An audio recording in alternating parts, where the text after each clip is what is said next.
Oh darn! Hey, oh darn! Hey, oh darn! This for you. Since you're not too fond of my Bronco down there, my drum style smoker, I figure you'll like this one. Why? Because it has a door. It has a door so you can fuck with shit, right? Huh? So throughout the entire cook, you can just constantly open the door and lose smoke. You like that, don't you, oh darn? Yeah. Yeah, you like that, don't you? There goes your door. Alright? There goes your door. Shout out to you, oh darn. This is why every man needs two smokers. Alright, this is my judge. I used to use this one all the time, but I love using the Bronco instead. Like, that's just easier to maintain the temperature. It's just a better cook all the way around. But this is the one I used to use before I got that one. I like this one too. But if you could tell, well, I don't know if you can see it on the camera because it may be pixelated, but I had to get an aftermarket gasket system to put around the doors because smoke would always leak through here during the cook. So I got it put around the lid, and I believe Oklahoma Joe's make their own brand of a gasket that you can put on their smokers. So that's what I got going on here today.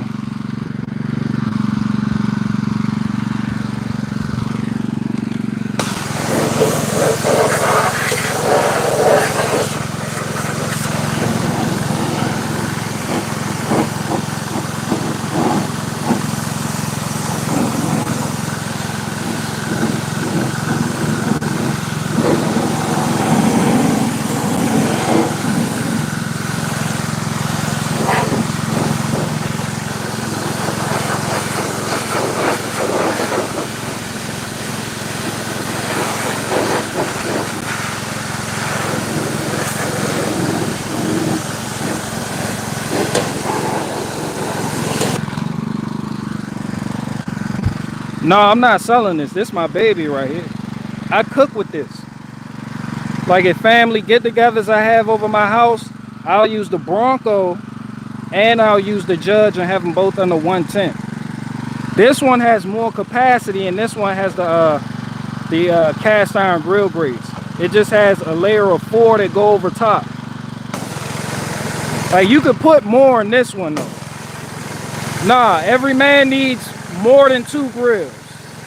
Like, if your favorite truther doesn't have more than 2 grills or more than 1 grill, he's not a truther.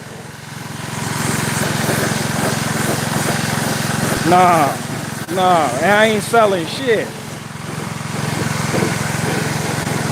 I'll start collecting charcoal smokers because they don't make them like they used to, and they're starting to make less and less of them. These are about to be collector's items.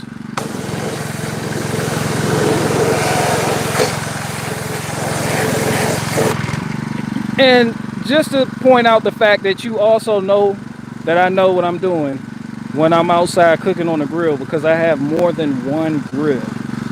Most people that talk about, oh, they can cook, they know how to cook, can't nobody smoke chicken like them, they only have 1 grill, and it's typically a Weber with like a 10-inch grill grate. Yeah, I'm the real deal. I'm the real deal. Yeah. Yes. Yeah, I'm the real deal.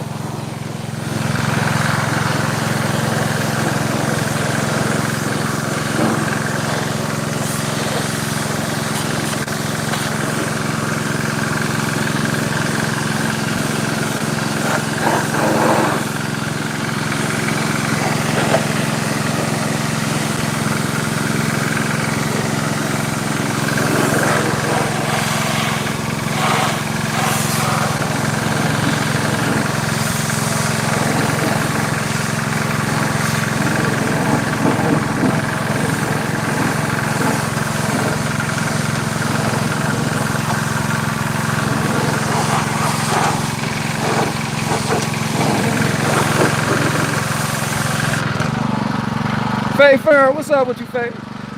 You just missed how I was talking shit about how you know I'm the real deal when it comes to cooking out, because I have more than 1 grill. A lot of people who talk that shit, talking about they know how to barbecue and was talking shit about my cooking, they only have one grill, and it's typically a Weber grill with a 10-inch grate. All right, a little infant smoker. Yeah, I'm the real deal. Hashtag real deal, hashtag black truther. All right, let's get them walls. Let's get them walls sprayed down. Oh, and Faye Farrah, since you here, this is what the missus up to. Potting, she already potted the magnolias. So we're gonna get that jumping. And as a matter of fact, since I'm over here, I might as well go ahead and give them a little bit of water. I might as well.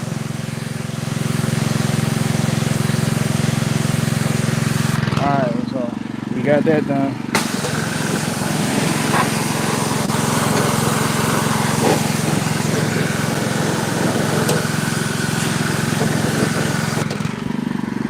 So the plan is to sell the magnolias. It might work, might not. But we're gonna make something happen.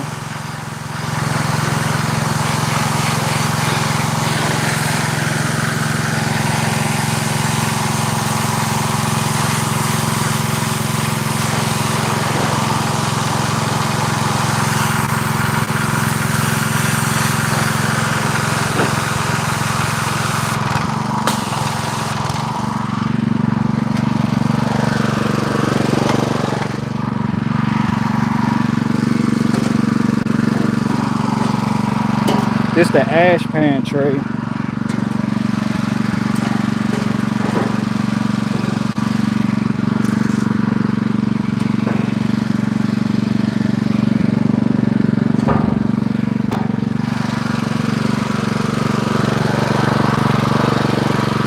Yeah, hit that like button.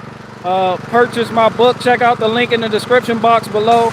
No Truther on BitChute, YouTube, Instagram, Gab, Parler, Vimeo, PayPal, OnlyFans. No Truther on none of these other sites. Minds, Library, Odyssey is going to deliver the truth to you like I'm going to deliver the truth to you. Hashtag Black Truther. If your truther isn't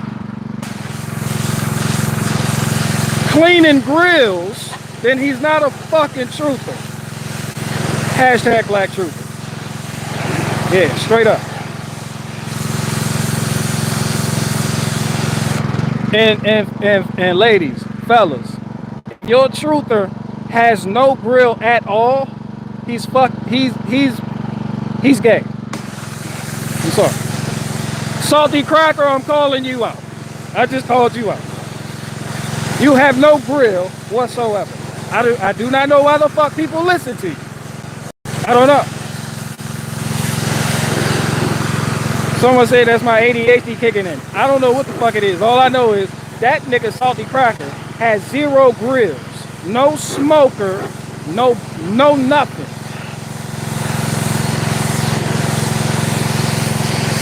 All he has is a bagel in an easy bake oven. Yeah, yeah, yeah.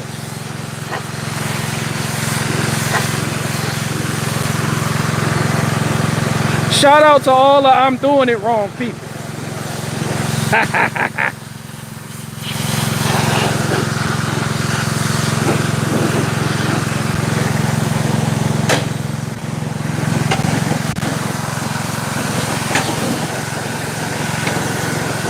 Shaylin Monk said, hey, I have an easy bake oven. Well, you're doing it wrong.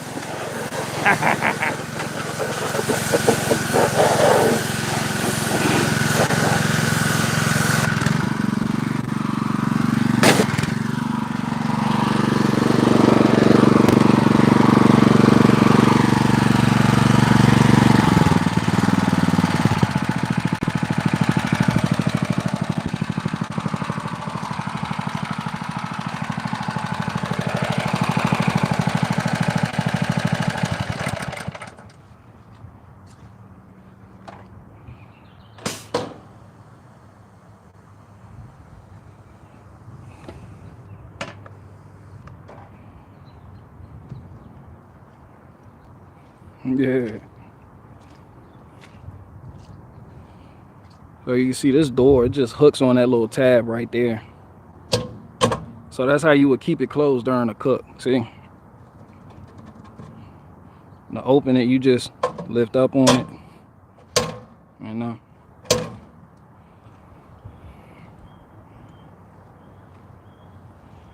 And if you're wondering where the grill grates are, I store those separately.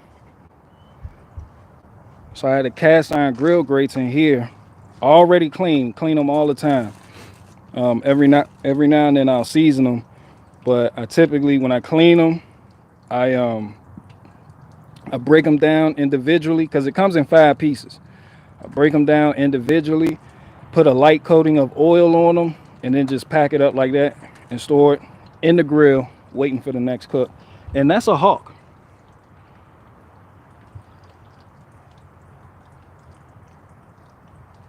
That's a hawk. Hashtag I'm doing it wrong. Hashtag Black Truther. Yeah. Yeah. I would waste time drying it off, but I'm gonna just go ahead and let it air dry. But I've had this grill for around, let me see. How long have I had this smoker? I've had this smoker for, I believe, 3 years. Probably, if I'm not mistaken, about 3 years. And not a speck of rust. So once it's done drying off, I'm gonna put it right there in the shed. You guys' favorite truthers do not own grills. Therefore, they are controlled opposition. I'm calling them out. I'm fucking calling them out. And of course, you're wondering, I had my safety glasses on. That shit ain't no joke.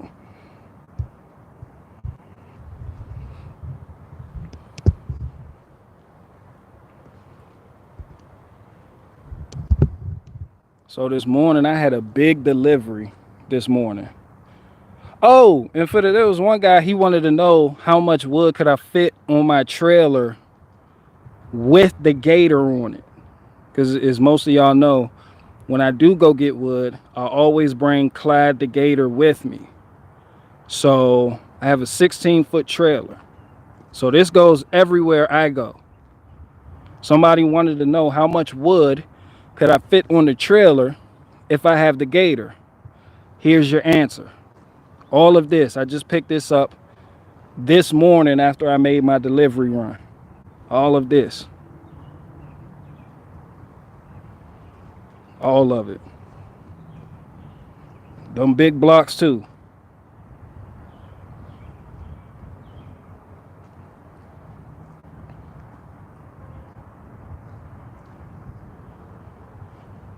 So what I typically do is, to show y'all the process, I'll let the gate down on the gator. I'll back up to the pile. I'll load the gator, and then I'll reverse myself back onto the trailer.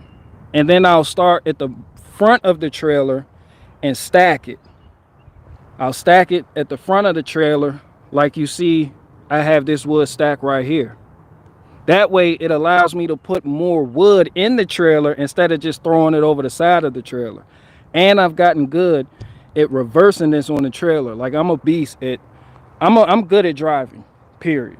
I'm good at reversing with trailers. I'm good at maneuvering this gator onto my trailer in difficult situations. So that's not a problem. So I'll typically have like 4 rows of wood this length on towards the front of the trailer, and then the last 10 feet is reserved for the gator, because I believe the gator is about 8.5, 9 feet, if I'm not mistaken. Maybe 10 feet, might be 10 feet. So the front 6 feet of the trailer, this is what I can fit on it, which is more than I can put in my truck bed. I don't even put wood in my truck bed no more. I don't even put wood in my truck bed no more.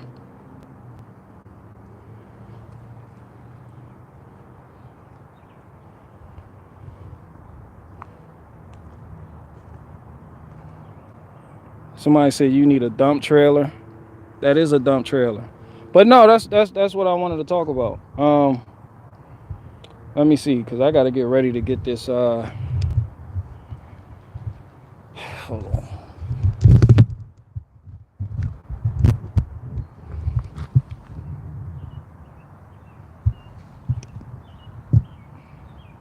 You see, I'm trying to burn that whole log. I didn't feel like splitting it. I just threw it on the fire like fuck it, leave it to beaver.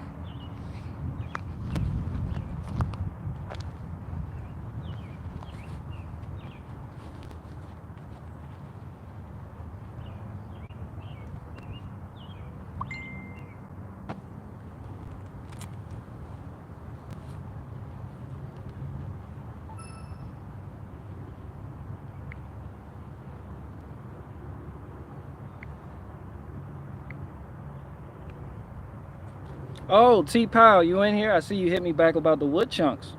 I'm gonna have to send you some. I haven't opened the email yet, but I was skimming through some stuff and I saw it in there. I gotta look at it. Let's see what we got here.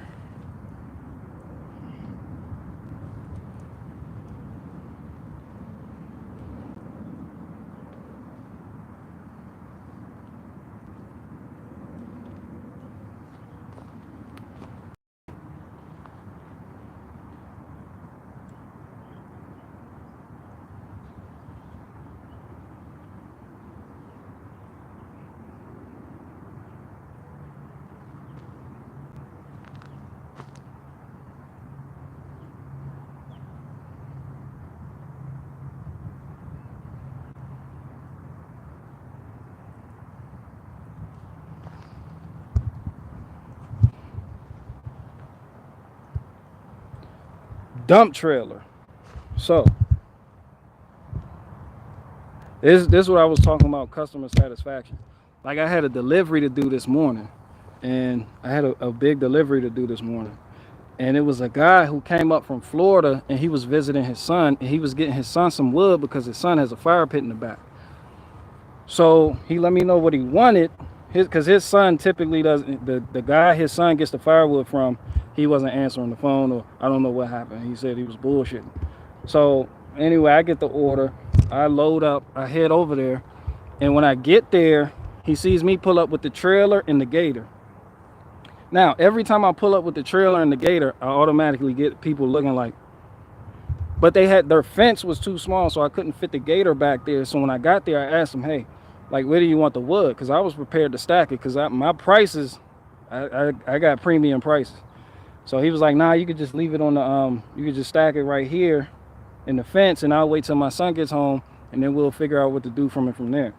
So, the guy liked the fact that I didn't have a dump trailer. Like, again, like I keep getting this.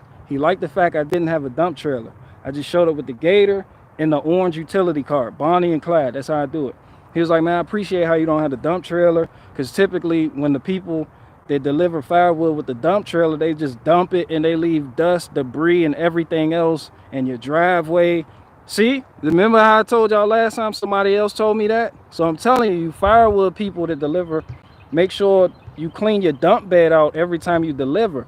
Because you got people that look for people like me that don't have dump trailers in the photo, or that are known not to have dump trailers, because they know I'm going to deliver clean wood.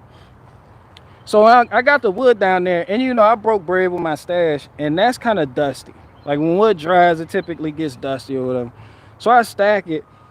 I just so happen to have my leaf blower, my Milwaukee leaf blower in the truck bed. So I'm there, I'm sitting there like, yo, before I leave, I'm gonna blow your driveway off. Like, I'm gonna just blow all the debris, just blow it back into the grass, you know?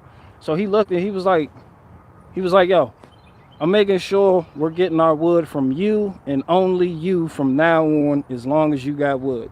Like, you are our guy. Like, that's, and I was like, you know, but it made sense. Like, customer satisfaction like that, like when you let your customers know that you appreciate them, like when you show up and you deliver a product and then you clean up behind yourself, like, people take note of that. Like, a lot of people who, like a lot of veterans, they don't even do that. They just, somebody say shilling again. Bro, I'm official at what I do. And a lot of veterans, they don't even do that because they're so comfortable in what they're doing and setting their ways that it's like it's just a business to them. Like they don't have that circle of servitude attitude about their work. You know, I'm not gonna deliver a product to you and leave you with some shit in your driveway that I caused. So I'm glad I have my leaf blower with me. I'm gonna bring my leaf blower every time I make deliveries, because sometimes you get shrapnel and little kindling sticks. So I also blew that off the driveway, and I blew all the dust off the wood. So that, because when I was moving it, I noticed he was helping me. Like, he didn't have to help, but he was helping me move it. And you get the sniffling, because sometimes the wood is dusty. So I blew that off when he went inside, blew off the driveway. He was like, yo, you're the only person we're gonna deal with when it comes to wood now. And he ordered a half a cord. And my prices for a half a cord to make some people be like, nah, I'm gonna go look somewhere else. But the amount of work that I put into it, and the amount of care that I take to make sure that when I show up, the wood actually gets to where you want it to go. Like, a lot of people, they're like, yo, I'm dumping this shit in the driveway, end of story, $300. You know, when I show up, I might park down, but I'm gonna drive the Gator up here. And if I can fit through your fence, and if you got property, like a lot of farmers and people that homestead, if you got property and you don't want the wood in the driveway, you may have a barn that's like 200 yards away from the road. Yeah, me and the Gator, we're going down there, and we'll stack it if you have a rack. Like, I'm not just gonna drop it at your rack. So it's things like that is why people is like, why people take note of certain people over others. You know, everybody has the same product, but it's not what you do, it's how you do it. You know, it's not what you do, it's how you do it. And sometimes you may feel like, oh, well, they need to pay more if I have to do all this, but I like to put myself in other people's shoes. Like, I have a driveway, and if y'all notice, my driveway is all the way up there, right? My driveway is all the way up there, right? Where do you see my wood at? Right here. Right there. And on the other side of the yard, right? So if I were to order firewood to use in my chimney or my fire pit, it would be inconvenient for me to pay for firewood and then have to move it from the driveway to where I stack my wood. And a lot of homeowners, they don't have equipment like gators and extra trailers laying around. They may have a wheelbarrow, if that, you know. So they like that. Like, even like the homestead people I deliver to, they're like, yeah, we're coming back to you. And this is what I'm trying to tell people. Like, I just gave y'all the game. Like, even if you have a dump trailer, you can, like, blow this shit off.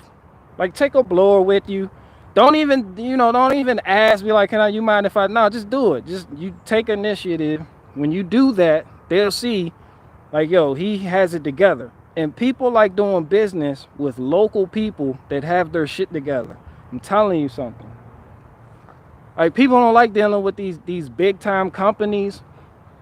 They like dealing with small people, and then they'll stick with you as you grow.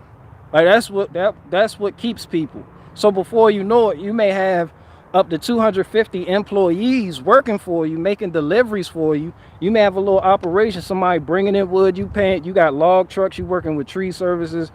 But everybody that delivers wood for you, when that original customer sees that it's not you, that it's somebody else you hired, they're gonna expect the same type of service as if it were you. You see what I'm saying? So that's what you would need to hire for. And your name, if your name's going to be attached to something, make sure you do it good. You know, make sure you hire good. This is why I say I don't want junkies working for me. I don't want, my weed smoking subscribers, they get mad when I say that, but I don't want nobody to just show the fuck up all high. Like, if you want to do that shit in your spare time and you got some shit going on in your life where you feel like you need to get high and run away from some shit, that's on you. But keep in mind, I don't know you. So if I do know you smoke weed, I'm not gonna know to what extent. That's not my job to find out. I'm just not gonna fucking hire you. Now you got some good Catskill Hillbilly, seemed like a cool guy. That's somebody I work with. He said he smoked. Okay, that's cool. You see how I got to know you over time. I know you know your way around a chainsaw and other things. But anybody else who I'm not invested in and I don't really know and I don't talk to on a daily basis, I'm not gonna waste time out of my life and my business and what I'm doing to invest in you if I don't feel confident that you can uphold my standard, because I have a high standard in everything I do in life.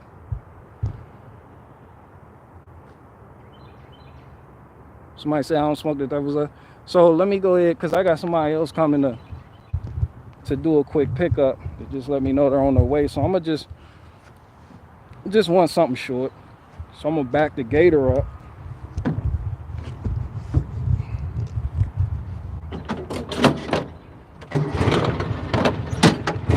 You know, just a little car, just a little something. Just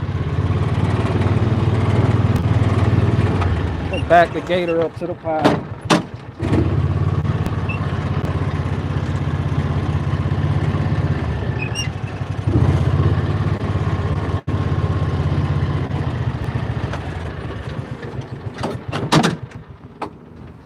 That way when he get here, I'm gonna have that ready. And all I have to do is just zip up to the front yard and, you know.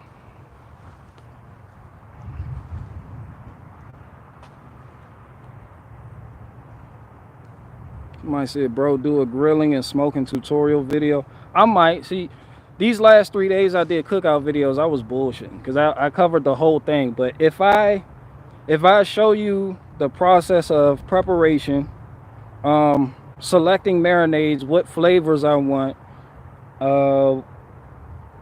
my cut of meat that I prefer, you know, things like that, walk you through it and make it an actual video of just that information, and you know how I get the grill going and edit it, you know, where it's like just a 10-minute video. You know, I have YouTube jumping. I don't feel like editing though, you know, which is why my videos are just drawn the fuck out. Like I don't care, but I am a craftsman. I am, like, I love showmanship. Like presentation is everything. And that's why my auto repair videos, you're not gonna find no other videos on the internet that are that informative.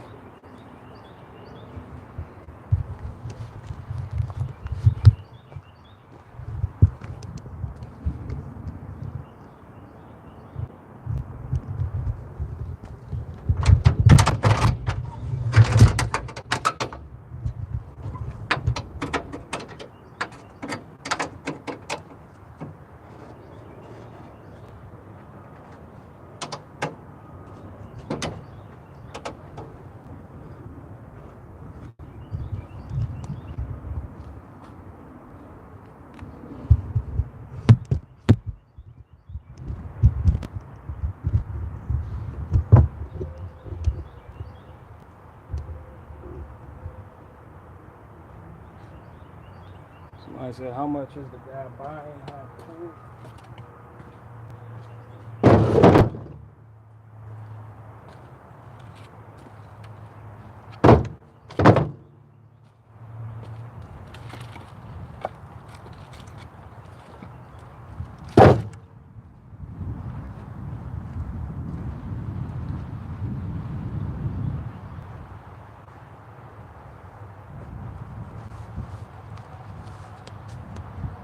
Matter of fact, you guys, y'all wait right here.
In the middle of the road. Let's see what we got here. Let's see if we can't kick that back up.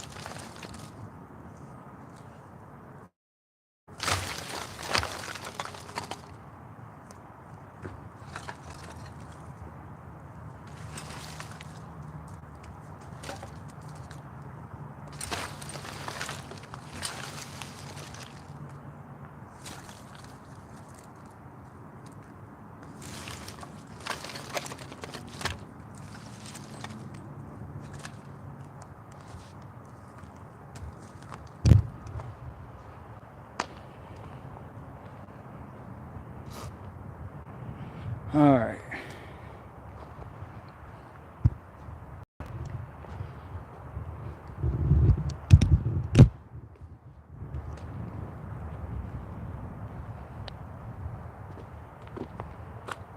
Store was sold out.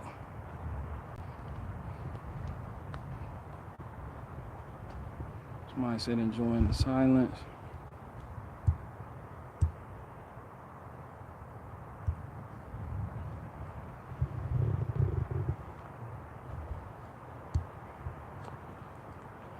Somebody said just say no to pellets, yes to charcoal.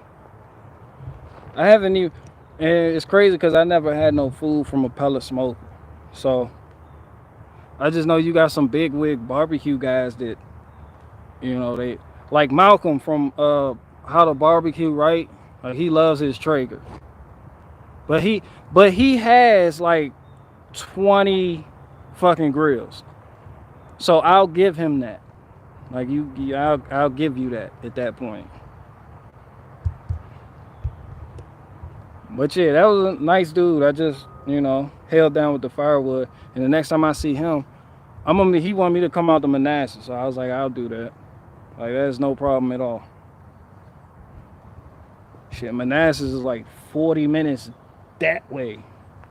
I was like, you're a neighbor. You're basically a fucking neighbor at that point.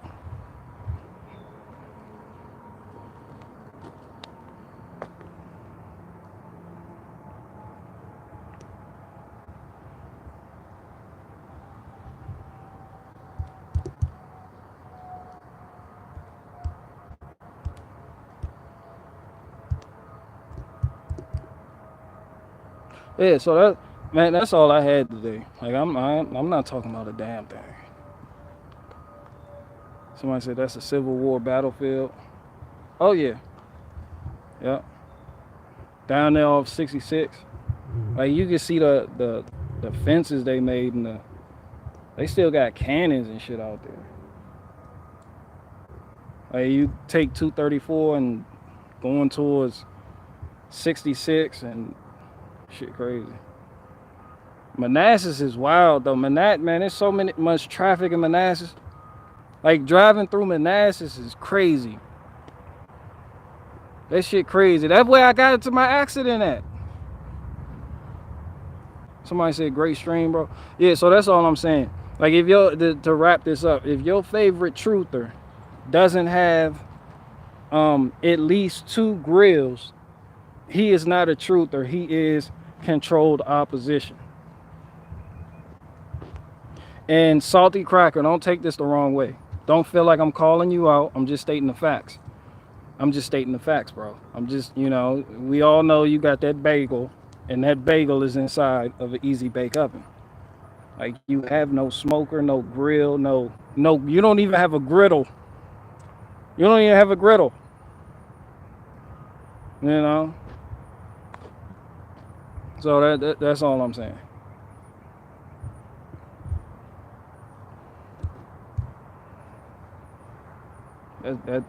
That's all I'm saying. Like, and if your favorite truther doesn't know how to make the most of his trailer, he is also controlled opposition. Because like I said, there's some new people in here too. I'm gonna show y'all this.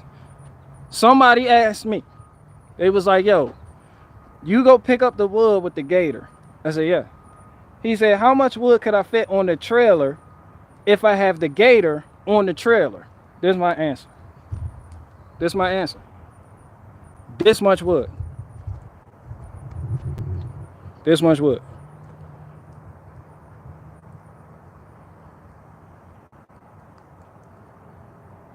No lie. That's one trip. Nothing in the truck bed. Everything in the trailer.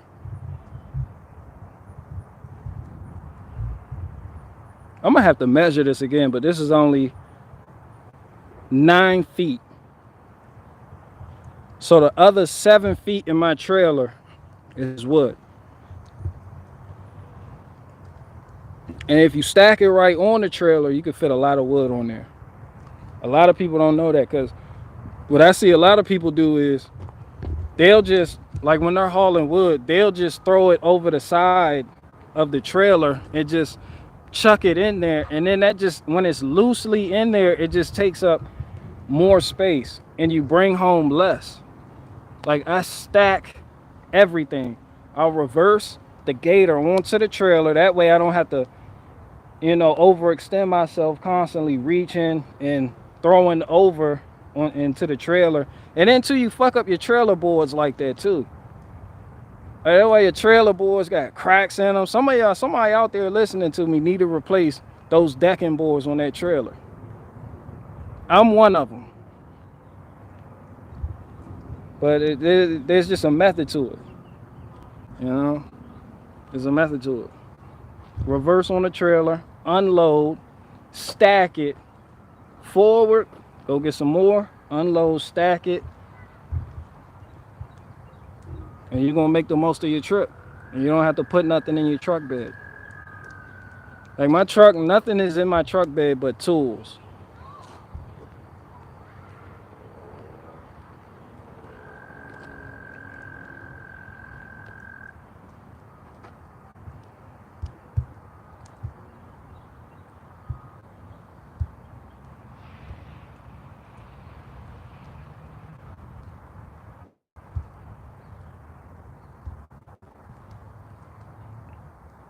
Like I said, I'm firing up the cast iron griddle right now. What you got going on? Some fish? What you got going on? What all you got going on?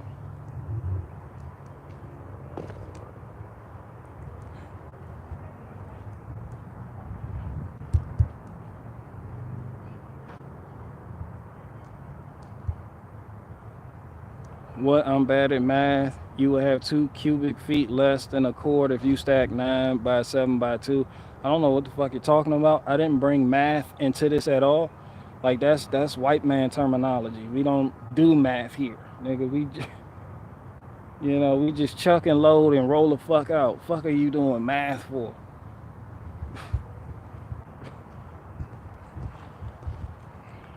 This shit racist.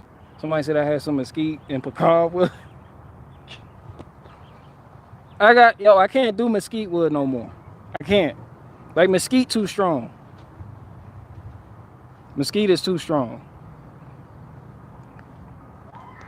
Like no more mesquite. Yeah, math is racist. No more mesquite wood. I'm sticking to local woods. And as far as I know, we don't have mesquite trees growing in Virginia at all. I've never had mesquite wood. No, I'm not, no, fuck no. Bro, and if you live somewhere where you have people that offer services like me, buy from them. You don't need mesquite wood. You know, fuck with your local trees. Your local tree species, yeah. Oak, alder, I don't know what you have, but you have something. You don't need mesquite.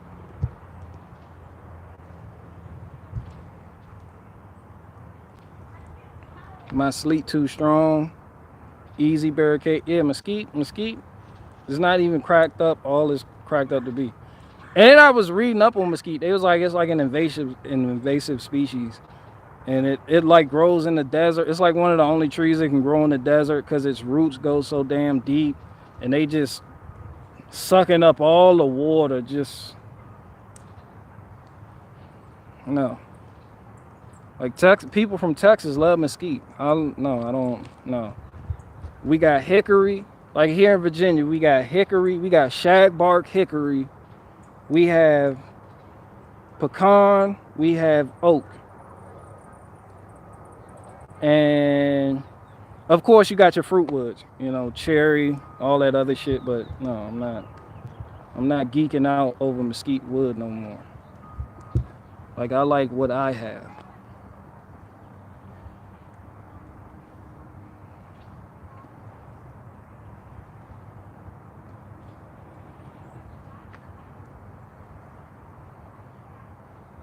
Do another stream with Owen Benjamin and settle your beef with his bike. Man, fuck Owen Benjamin's bike.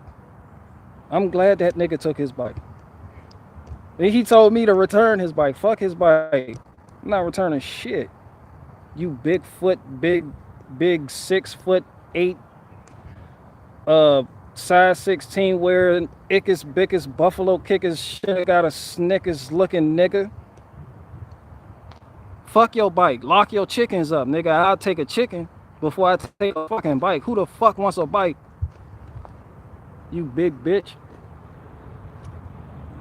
You know, but shout out to Owen Benjamin though. I did a stream with Owen Benjamin like last year. When was that? That was like 8 months ago or some shit. That was like 8 months ago. You know, shout out to Owen Benjamin. Well, I have no problem with Owen Benjamin. We had another guy on here yesterday. It was like Owen Benjamin is controlled opposition, but I'm like, if you're not looking for a leader, like you got to understand, these are internet people. I'm internet people. All right, it's like I'm not sitting here trying to lead you astray because I'm not trying to lead you. All I'm here to do is tell you if you were to somehow, I don't know, survive the zombie apocalypse and would need a group and would try to get into my group, I would then become your leader and tell you what you can and can't do. Outright. Like, there is no libertarianism in my group. That's it. All that other shit, no. You know, I'm here. You may not like what I say sometimes. I give you advice. I show you how to clean grills. I give you advice on dealing with customers, etc. But it's like you got some people that are like, yo, you're not fucking funny no more. And I'm like, I don't even care about that. I just do what I do and let the chips fall in place. You know, I'm really like, fuck it, leave it to Beaver. So I'm not trying to lead nobody. And when you apply that attitude to other people online, it's like, I don't even give a fuck. Like, there is no such thing as controlled opposition if you are grounded. You can't be controlled. Like, your opposition can't be controlled. And it changed the way I viewed opposition. Like, I don't even view opposition the same way no more. Like, I've had a mental shift where it's like, when people say opposition, I'm like, you know, I could ask you to define opposition, and you would then point to like somebody in the White House or the CIA or Mossad or the Jews or black people doing whatever the fuck they're doing, burning buildings down, or all these other things going on, but ultimately it boils down to you. So I understand the whole oppositional tactics of good guy, bad guy, because that's what that implies. Like, I understand that in and of itself is what people consider to be the Matrix, even though they don't see that aspect of it as the Matrix itself. It's like all of it's bullshit. Like, that shit doesn't mean nothing. So Owen Benjamin, he might be controlled opposition to you, but not to me, you know? So it's just like, it's just a shift in mentality like that. Like, that was my whole goal, was to become unoffendable. Like, sometimes I get to tripping and I overanalyze shit, but it's like I done heard all types of doctrines and all different dogmas and all different, you know, people come with different teachings, and it's like, you know, this shit weird, but it's just entertainment value. But, you know, fuck his bike. And he thinks niggas love Kit Kats. Like, that shit fucking retarded. He thinks Jesus is white. You know, all types of shit. You know, like, it's like, and that shit funny. It's like, Jesus is white, because look at how he act. Like, that shit funny to me. Like, I'm not even ain't nothing to get all rah-rah about. It's entertainment. That's how I look at everybody online. That's how I look at all of your favorite truthers. They're entertainment. Just people bring different forms of entertainment. That's all I ever was. I was just entertainment. I was never going to be your cult leader. I was never going to be your daddy, your deacon, your apostle, your preacher. I was never going to be none of these things. I was never going to be the salvation for the black conservatism. I was never going to join Charlie Kirk and them at Turning Point USA. I'm not your fucking hero. Depending on who you ask, I am indeed the fucking villain. Because this side has a perception of what villainism is, and the older I get, the more and more I feel like I fit the fucking description.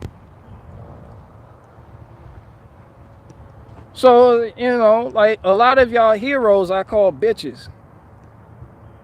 And you can get mad about that. It's just like the one chick that was like, oh, let's pray for Kyle Rittenhouse. And then I got on her shit. I was like, the fuck do I look like praying for Kyle Rittenhouse? Fuck Kyle Rittenhouse. It's like, oh, Kyle Rittenhouse. I don't give a fuck if he caught 2 bodies. He did what anybody in their right mind would have done. That is basic shit. You do not deserve a fucking brownie for that. And then to further top it off, all the shit that transpired, all the things Kyle Rittenhouse said when he was doing interviews after the fact, talking about how he supports Black Lives Matter and all this other shit. I'm like, they out to make y'all look like a fool. So it looks like the people who call other people opposition all the time don't even understand what opposition is, and it feels like they themselves are their own controlled opposition. You know, just applying that same thought logic that I just went over. But yeah, like, you know. And just like yesterday, I was listening to a Made by Jim Bob stream. He did a good breakdown on that left versus right shit too. Because guys, when I'm out here, yo, I need somebody to fucking offend me. I'm unoffendable, but no, I like to listen to, like, not offensive people, but people who you would consider to be controversial. You know, because when you out here doing labor, hard work, you know, actually getting your hands dirty. Well, not so much me, because I got, you know, nice gloves. Check that out, huh? Shout out Michelle from MaxiFlex. You know, that's just what I like to listen to. I don't listen to the radio or no soft ass broadcasting. So, you know, like sometimes I just be out here in my own world, just thinking about things, or listen to other people talk their thoughts.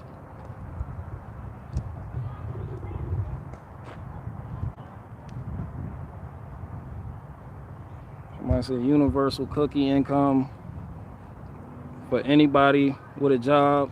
Yeah, MaxiFlex gloves are the shit. And I used to get it because my dad, he drives a truck. My biological father, you know, I was adopted when I was young. Like my other dad, my biological dad is still alive. He drives a truck delivering sprinkler systems. So he would get these type of gloves for free, and he would give them to me. So I used to get these MaxiFlex by the backpack load. He'd be like, he'd just make it rain. It'd just be like, huh, take them. And then they stopped doing that at his job, and I had to start paying for them. And I was like, damn, these some expensive ass gloves. Like, these ain't child's play gloves. These shits is expensive. For 12, like, unless you got a business account or something, and you have I don't know, some connections or something, then you're looking at like $50 for a 12 pack. But to me, it's worth it, so I pay it. Like, I got to have my MaxiFlex, and they're fucking comfortable too. Like when I'm doing like oil changes, because I change the oil for every vehicle in my family, honestly. So when I'm doing oil changes, I have some Diamondbacks in there that I'll switch to. But everything else, like doing suspension work or out here handling wood or just driving around, like, they're comfortable and they're form-fitting. You forget you have them on and you can feel. Like, a lot of mechanics don't like to wear gloves because they can't feel what they're touching. You can feel everything with these, but they're durable, you know? Somebody said they tend to get sweaty though. Not these. The Diamondbacks, dude, or the rubber latex, dude, these are breathable. They don't get sweaty.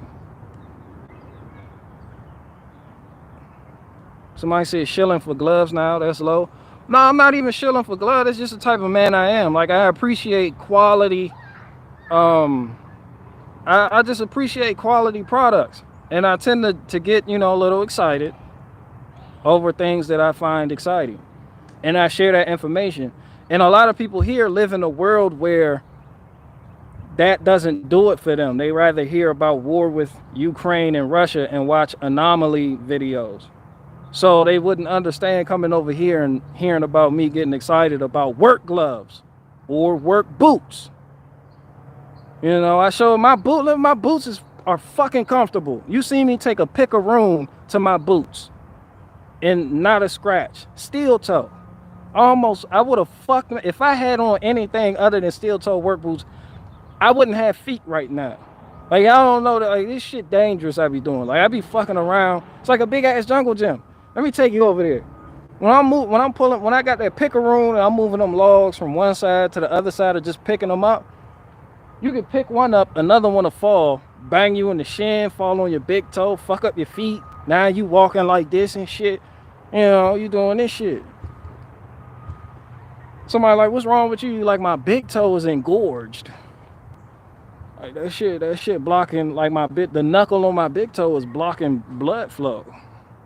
Like, you should have had a good pair of boots. And that shit makes me excited. I get excited at the thought of preventing some weird shit from happening to me. I get excited at the thought of, keeping my hands relatively clean. Like, that shit is important to me. And I like to go inside and do things, and I don't like to, I don't want to get shit that I touch dirty all the fucking, you know what I mean? Like, say you got some mechanics out there, they don't give a fuck. They'll go play in oil and then go in the house and touch everything in the fucking house.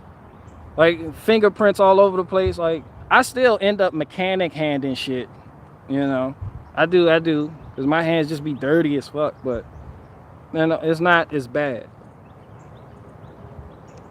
I like gloves. Fuck it. Leave it to Beaver. And I got those Hardy gloves. If I didn't have those Hardy gloves, I'd have a fucked up hand. Like, honestly. Because I'm saying, ain't nothing worse. And listen, y'all seen me lift up these logs and drop them on that splitter. Man, there's nothing worse than lifting up a log to drop on the splitter and you don't remove your hand quick enough and it hit the edge of the splitter. And that log, the weight of that round of that log you put on top of there falls on your finger. But I had those Hardy gloves on that day, and it has those ridges on all the fingertips. Bro, I was fine. Like, that's why I'm telling you. Like, somebody else would have had to call it a day. Like, they'd have been inside hopping around like a little bitch and then get back on YouTube making videos for you with no gloves. But they was just crying like a little bitch, hands all fucked up. Your hand shaking and shit. You can't even hand when you hold your hand out, that shit shaking and shit. Cause all you do is fuck up your fingers and hands and shit. Like, no, I don't have that problem.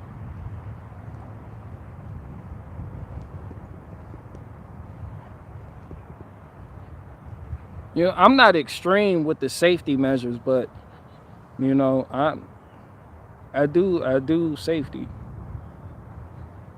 and PPE. Somebody said mechanics have a strong grip. That's because they're used to removing oil filters that people named Kyle put on at quick lube places. Mechanic got a strong ass grip. That's why even the fat mechanic, even the mechanic you like sloppy body mechanics, got a strong ass grip. Just like you could pick up a lion from the back of his neck and just lift him up like, kanaya la la bisi baba. Yeah. You can just pick him up, just be like, yo, small head, bald head. You can just turn him around like this. Yeah, your tomato head. Bro, I can pick somebody up from the salty cracker. I know you in here. I guarantee you, I can pick salty cracker up from the back of his neck and just lift him straight up into the air. Just straight up.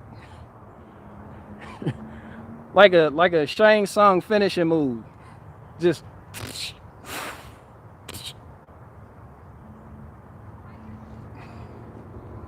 mechanic grip strong as shit. Somebody said mechanics got a strong grip. You damn right. You know how many niggas named Kyle work at Quick Lube places? They be putting on the fucking oil filters. We gotta get that shit off. There's a Kyle that works at every Jiffy Lube in America. That nigga put the oil filter back on the customer's car like he gives zero fucks. He takes all the anger and aggression from being with a woman named Erica out on that oil filter. He's screwing the fuck out that oil filter. That's like, damn, it only need like 5 foot-pounds, cuz. He just hammer it on there. That nigga, he'll put that shit on there like he using a red Loctite and the impact wrench. We gotta take it off. And that's why I said I do the oil change. This is how you know I'm real. This is how you know I'm real. This is how you know I'm authentic. I do all of my family members' oil changes on all their different vehicles. That's value right there. Like, you can't beat that. And sometimes I hate it. I'm like, here we go again. You know, it's consistent. It keeps on going. You know, it's going around in circles like I'm doing. But when you have family members that can rely on you like that, and that can like, when you're dependable, they can count on you. They tend to listen to what you have to say. So that's why I notice there's a lot of truthers out there that are like, my fucking parents won't wake up.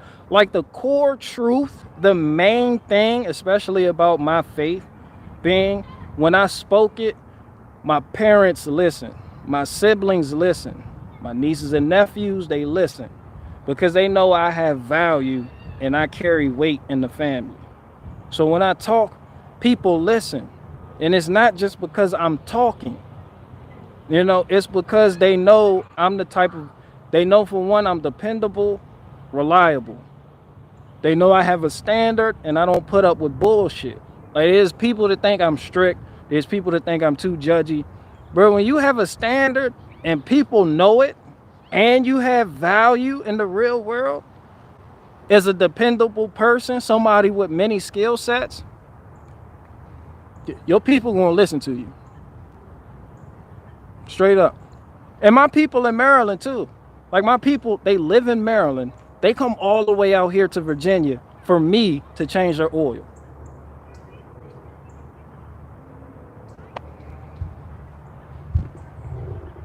You know, so when you hear me speak on like things of like value and important things and things that every man needs, and this shit from experience. Like, I'm not just blowing hot air. This is the type of shit I couldn't deliver to people through skits. Like, this is why I say I had so much more to offer the world than skits. Like, you're not just gonna put me in a comedic skit box. Like, that shit gets you nowhere. Like, no one it gets you nowhere. Like, sometimes you just gotta stop pussyfooting, and you gotta stop trying to beat around the bush, and just speak it with your chest out and let that shit be known.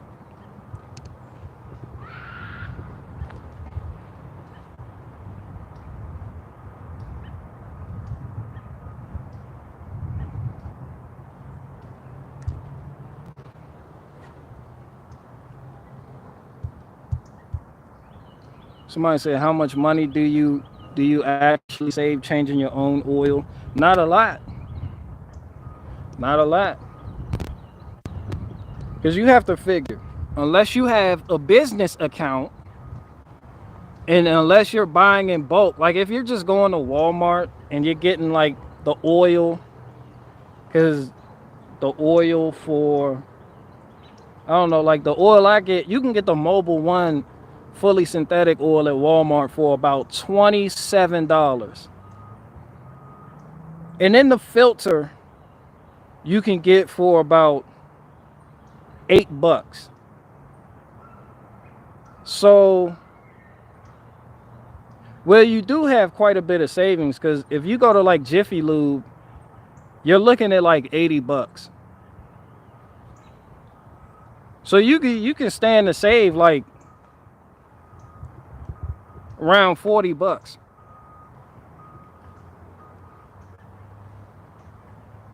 Somebody said I don't have to figure anything, wood nerd. Yeah, you could save like around $40, but I get it. Like it's people that don't have time to do that shit. 26 Romeo said dork. I be a dork.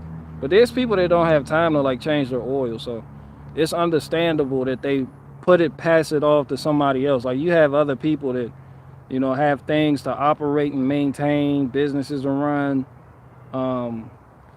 So that's understandable, and I love people like that because that's business right there. That's just the nature of the beast. You know, that's business. That's why different people they have different skill sets that make them.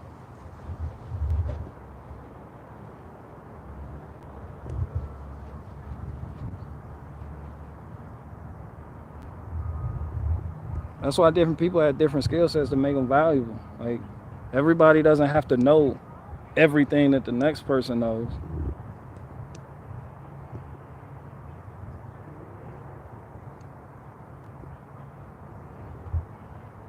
Arnold says synthetic oil. Yeah, all my vehicles use synthetic oil, except for my Jeep. I can use conventional oil on my Jeep. Like that's what I do use on my Jeep. I don't put synthetic oil in my 97 Jeep Grand Cherokee. But my truck and the Beamer, that's synthetic.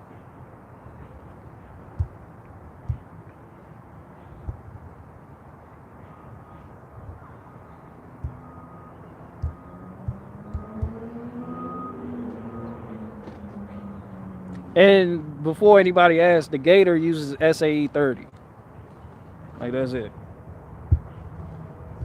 But I could put 530, and I would use conventional, but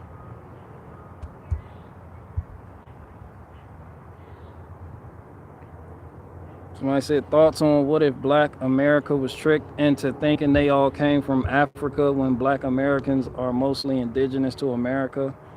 Omex. How the fuck do y'all be putting my name in that orange highlight like that? What the fuck is that about?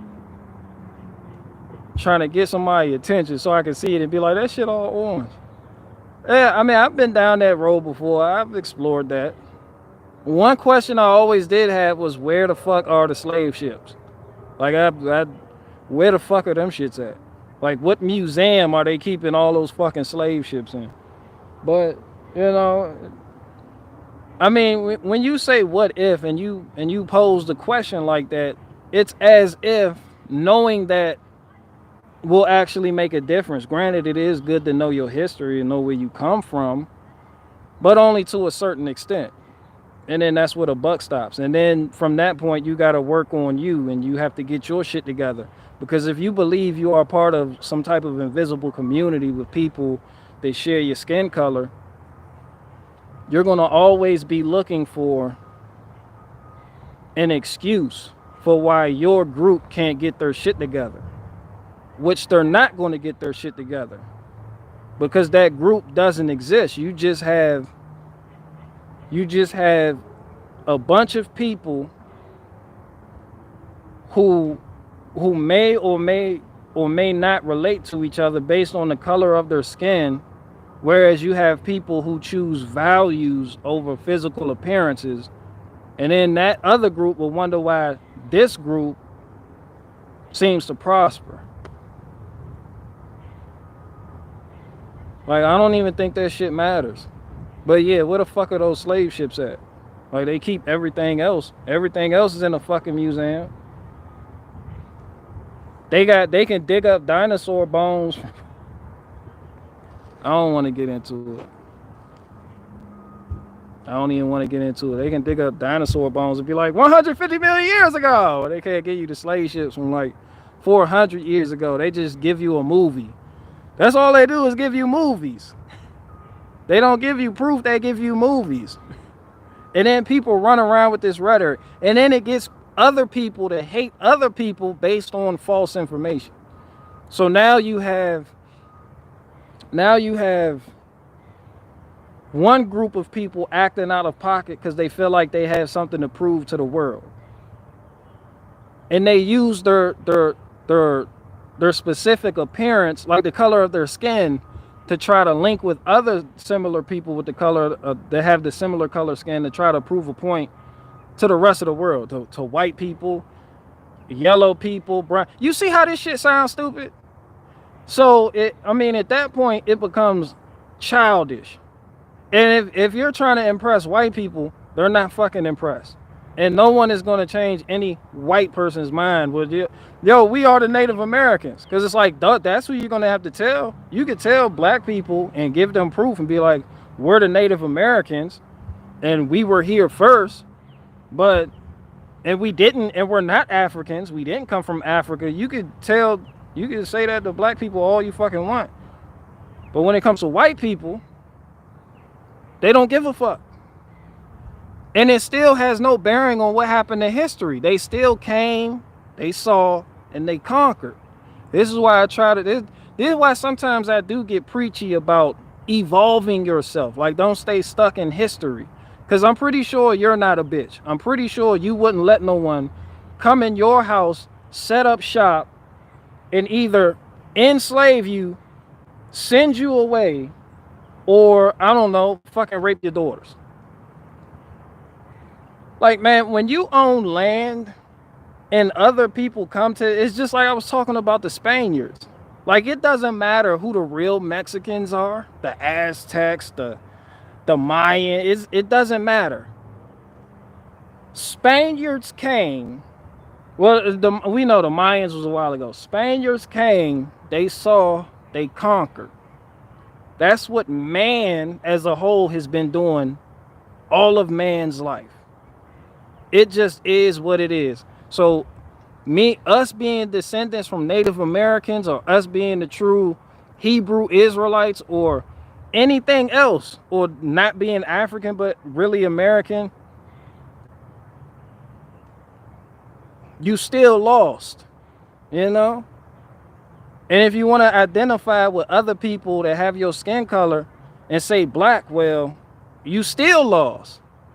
Because there's no one getting captured across seas or in the Middle East. And when the Taliban, when the Taliban or ISIS or somebody has you hostage and they're like, where are you from? You're not going to say I'm from black. You're going to say America. Like, this is your country, son.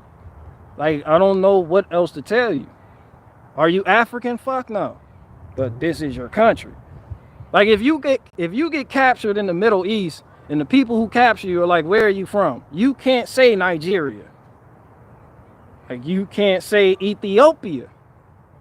Like, you can't say South Africa, Egypt.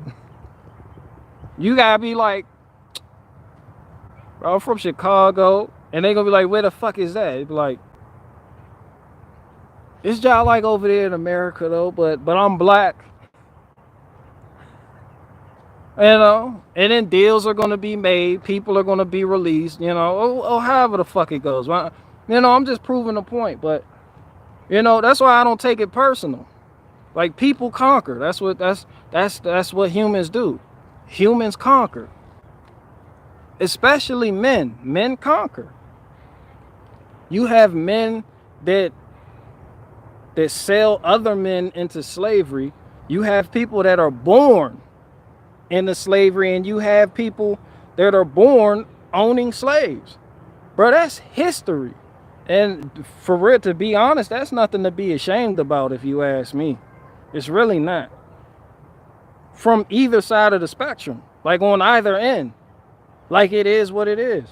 And that is what, you're not going to change it. It doesn't matter how mad you get about it. It doesn't. All you can do is have a forever forward mentality and start making history today. Like, that's it. Like, you make history. You be the, like, fuck Harriet Tubman and all them. You be the ancestor that your great grandkids are going to speak about. Like, when they get to talking and the kids get to doing the double dutch thing or outside hopscotching, and they, talk about like ancestors and legend and folklore. That should be you. Like that's how you live your life. Like, yo, your great great great granddad, which would be you, be like, yo, he was legendary. Like he went in. Like he took no shit. Like he understood. He just under he understood the way this goes. Lead your kids something. Pass down a skill set they can remember you by. They remember you. Like even if you can't make it, even if you feel like you learn a skill set or a trade and you feel like you can't make it, you pass that down to your son. He might grow up and start crushing in that field. Like it's not always about you. You got offspring, they might get it cracking. It may not be up to you in your lifetime to get shit cracking. But that's on you to pass down what you know. You gotta have something to pass down. Like this is why I say, like, the truther shit isn't it. It's just gonna keep people scared, balled up on the floor, and fucking frightened. Mentally and spiritually. I'm not talking about physically. Like constantly worried. That's why I like look at the black community like that. Like, yo, you're constantly teaching the young men, the young black boys, that they should fear white men. Like people fear what they don't understand, but it doesn't come out as they fear the white man. It comes out as more of an aggression. That's counterproductive to the way they need to live life in order to make progress and to make changes. Like that mindset that's passed down in that black community, like, bro, that shit is toxic. Like, how the fuck are you gonna get ahead when you're constantly telling your children, yo, you gotta watch out for the white man? You gossiping about the white man. Like, yo, that's some bitch shit. And then dudes be like, yo, we don't get no respect from black women. And it's like, yo, cause you blame everything on the white man. Like, who the fuck is gonna respect you? Like, you're scared of the white man. Like, it's like, and then you want respect. You want respect from aggressive women. Like, no one respects a fucking victim. They feel pity for the victim. That's why victims are a big thing in our society. Like they're pushing the victim narrative, and that not because they respect the victim. No, that's an agenda. But in all actuality, nobody fucking respects the fucking victims. That's not how life works.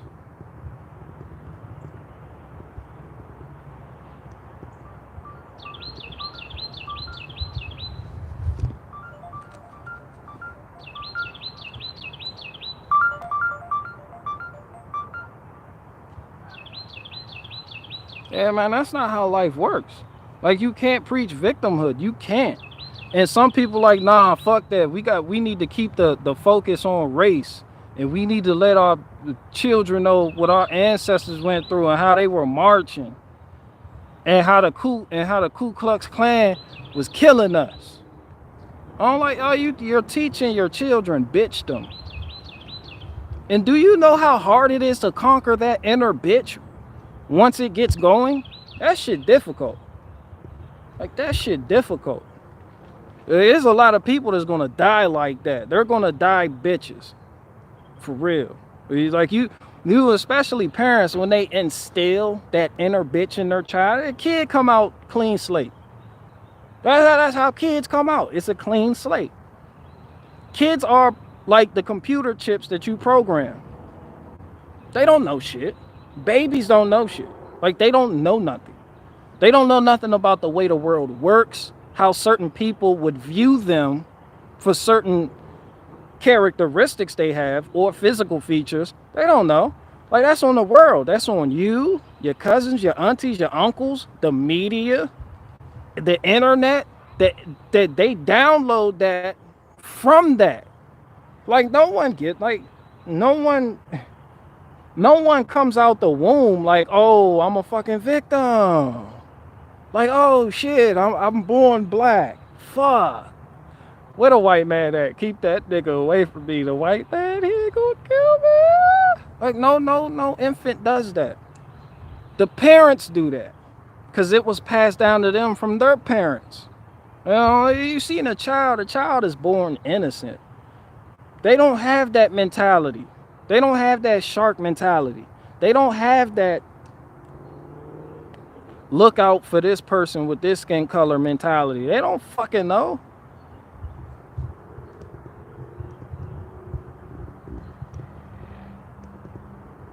But it's just certain people that as a child grows up that they look up to. Those people they look up to often lead them astray. And then they go down a dark path from which it's hard to escape from. And then before you know it, they're online talking about MGTOW, how they can't keep a woman, or how the white man's trying to keep them down and that's the reason they can't keep a woman, or fucking voter ID laws and shit. Like, yo, you're raising a child that's gonna grow up to complain about voter ID laws. Like, have you thought of that? Like, do you know how gay that is? Like, somebody raised their child. Someone's parent is out there right now who raised a child that grew up and is now worried about voter ID laws.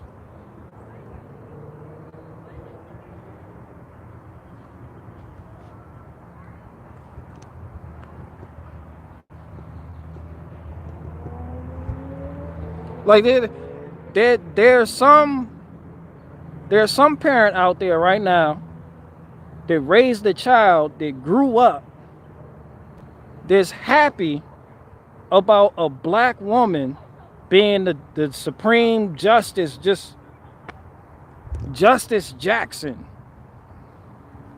Like, weak.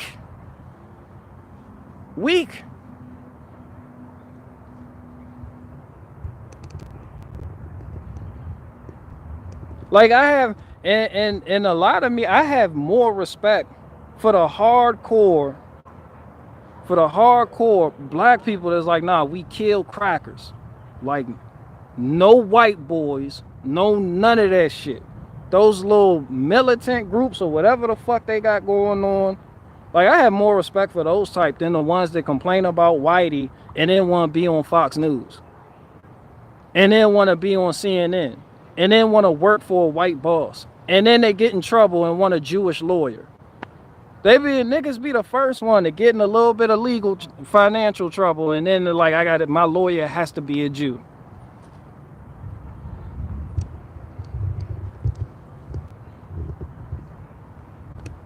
It's like one group really believes it, the other group is just fashionable, and they don't want to be left out. But both groups have been led astray, in my opinion.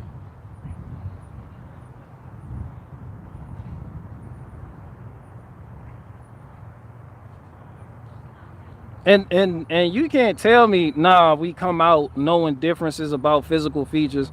Because even the older we get, like, bro, I was in prison kicking it with the Aryan Circle.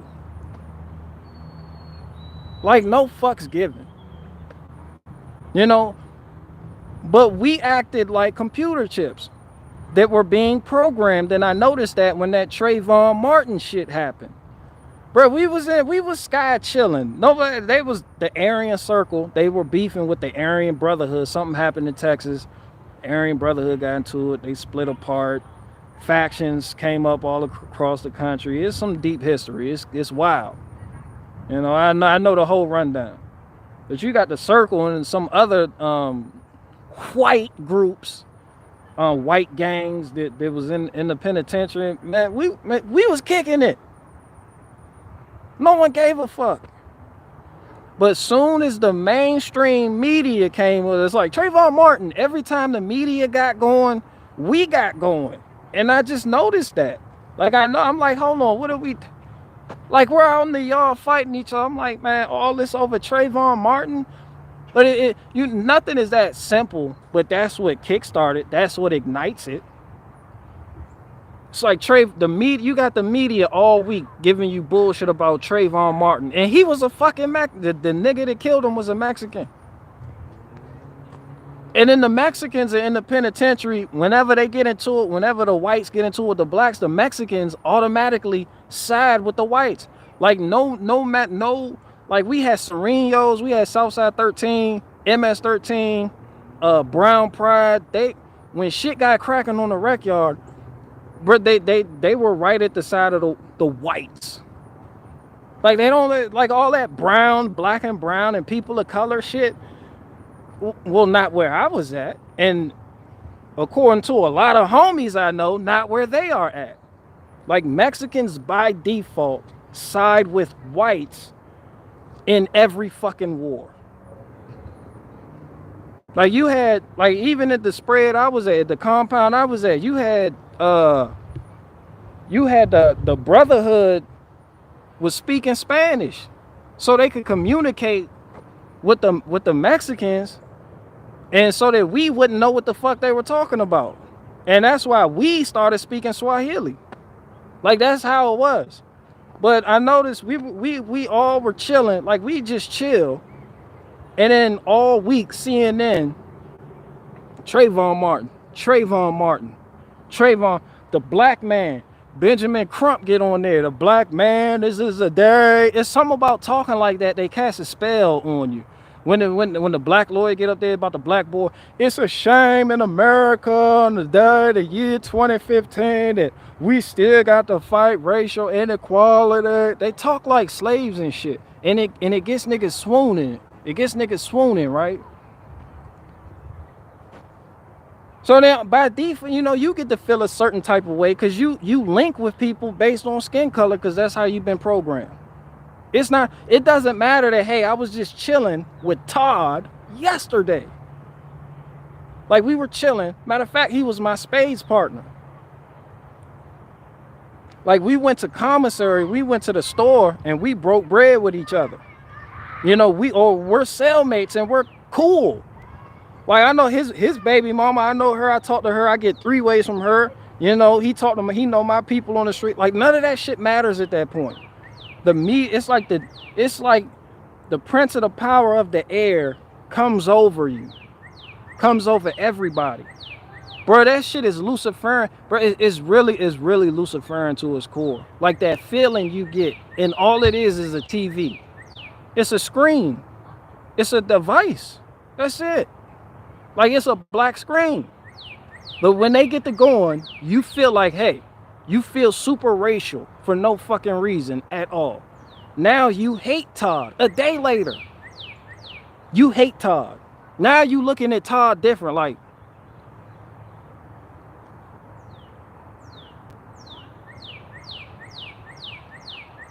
you know,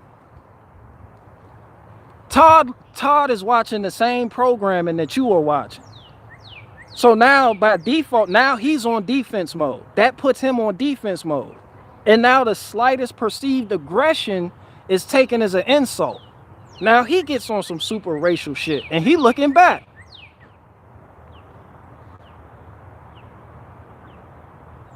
Before you know it, the smallest incident that's not even a problem at all, that would have typically been resolved with a y'all two one-on-one fight it out, or just be like, my bad. Now that incident has become a full-on rec yard race war for no fucking reason. Bro, this is experience talking to you. Man, I'm not one of these bullshit truther types that never been through nothing. This is pure experience. That's why I know. And while you are in it, you feel like it's legitimate. But now that I have spiritually and mentally grown and I look back at it, I can see how we were being programmed. We were being herded into our own pens. Both sides were herded into the specific pen that this prince of the power of the air wanted us to go into. It was a motive. That's it. It was a motive. We were reacting to nothing. That's how it goes. We were reacting to nothing, and now what you have on the rec yard is the white boys pulling out knives, digging up knives from out of the dirt. Niggas with weights, smashing, you know, white boys in their heads with weights. One homie got poked up like 17 times. You know, and now that issue that was a non-issue has become personal. And now it seems like there's no way back from that, because now people have been hurt behind this. So now your homie head was bashed in with a dumbbell. I got a homie over here that was stabbed up 17 fucking times. You know, don't know if he gonna fucking make it. We both have homies that are about to die. Like, how do we bridge this gap? You don't. After that, no one wants to talk. Now people are forced to go their separate ways and retreat to their corners and their pens and no more play nice. Now everything is about race when it has nothing to do with race. And there goes slavery. That's slavery. They got y'all thinking slavery was about race when it fucking wasn't. That's just what people did. But once you put that race on it, now you got people in their emotions. You got other people in their feelings. You got white people in their feelings. You got black people in their feelings. Now the blacks feel like you owe them something. Why? Because it's about race. It's about race. Now it's about the color of my skin. Now they take it personal. It's not even personal. It's not personal. It's like, yo, but you're taking it personal because Amistad, the movie Roots, The Color Purple, Antebellum, all these movies are telling you to take it personal. All these movies are telling you it's because of your skin color, when that's not so. And from the beginning, it was not so. That skin color shit is a new concept in the world. That was never a factor in whether or not a group of people were enslaved or not. And you don't have to believe, just look at the Slavic people. Look at the Slavic people. They were enslaved by whites. They are white. No one gave a fuck.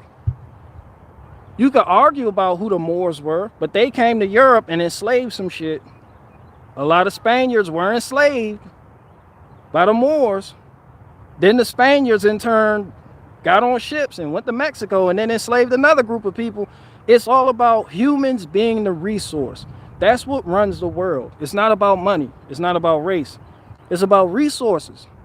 Humans are the resource. That's why I said Negan from The Walking Dead was right. That's what it's always been about. Humans. That's where your labor comes from. That's your labor force. That's your workforce. That's the work. That's the work. That humans are the product. That's why you hear Bill Gates talk about humans like he does. Like we're iPhones. He's like the human capital. When talking about certain populations in India. You know, like it's just like it's a transaction about to take place. Like humans are the resource. But you could fool humans into thinking otherwise if you lead them to believe it's about race. First, you got to drill into their heads this concept of race. Like from the beginning, that was not so. It was always about tribe and nothing more. That's it. Like that's it. It was always about tribe, village. That's why I don't blame the African villages conquering other African villages. That's what they do. And then people be like, oh, that black on black. Black people always got conflict. Look at World War I and World War II. A bunch of white people fighting to the death. Over what? Not black people. Not race. Not race. The mainstream narrative is Hitler had a bunch of Jewish people in a concentration camp. And then you look at the world, they'll tell you, since they believe in this race bullshit, they'll be like, oh, the Jews are different from white people. It's like when we say white, we looking at your skin color because you want to be white. You consider yourself to be white as if you have no nationality. So therefore, by default, you are Jews because the Jews have white skin. As a matter of fact, a lot of Jews are whiter than some white people. You could set yourself apart and say, I'm Anglo, or I'm Nordic, or I'm Saxon, or I'm Germanic. But you just like I'm white. But like the Jews white too. But yet the mainstream narrative is Hitler had them working in a work camp. Was that about race? When Hitler spoke about race, was he talking about skin color? No, he was talking about tribe. And that shit is in his book. That shit is in his book.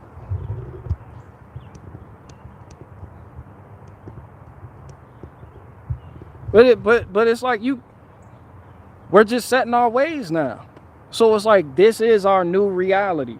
And because this is our new reality, we interact with each other based on a reality that has been crafted for us, all the while telling people that we are escaping the matrix and we are waking up.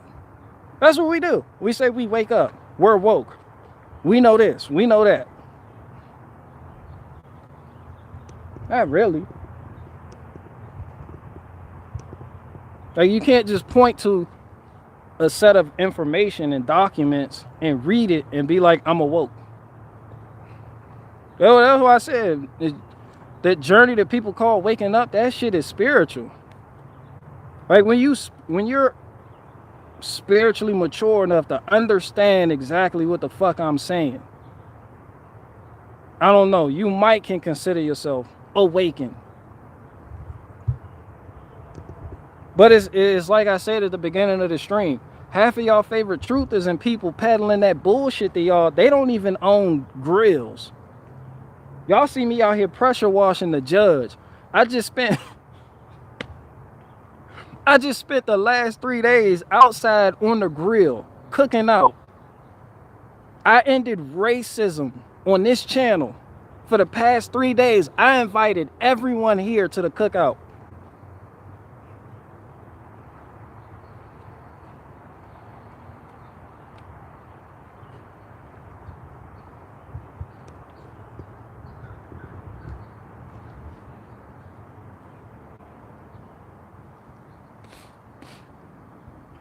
Somebody said, sad dude can't go.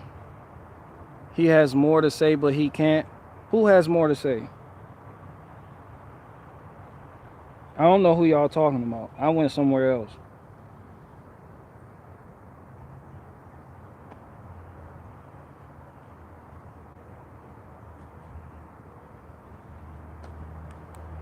I went somewhere else. I don't know what y'all talking about. I don't know why people talking about he has more to say.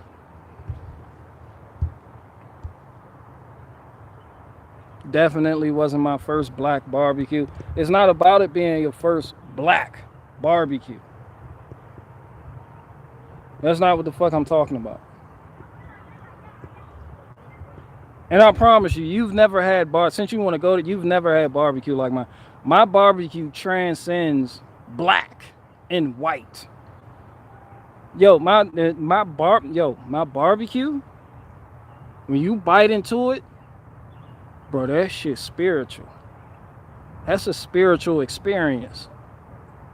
Like you're not even, as soon as you eat my barbecue, you automatically feel set apart.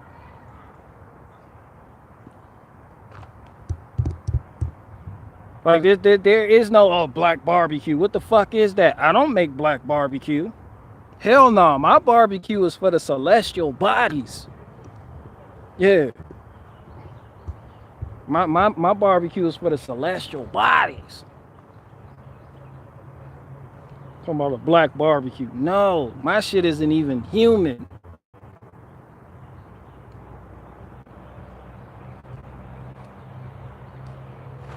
And it's because of everything I just said why y'all the black truther. That's the whole title. I covered everything I want to talk about. What is it? My Judge smoker grill. I pressure washed it. It dried off now. I'm looking at it. I still got pressure washed the Bronco.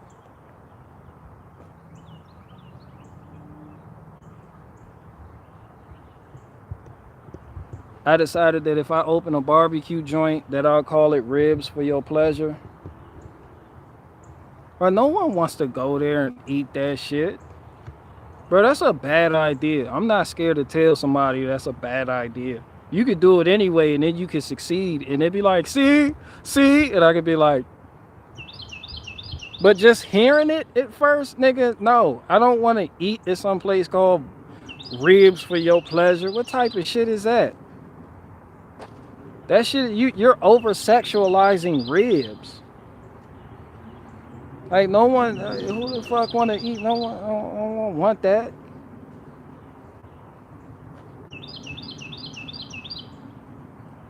It's like that's like Hooters. Like Hooters, it's like a bunch of people that can't cook. Oh, all right, we get it. Like, yo, what? I don't even know what you are. It's like at Hooters, a bunch of people that can't cook got together and was like, yo, we need a distraction from our inability to cook a proper meal. And then another guy was like, I got it. We would put butt naked bitches. And he was like, yes, do tell.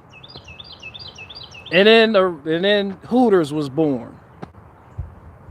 And people exalt Hooters wings. Those wings at Hooters are garbage. Fucking dumpster juice.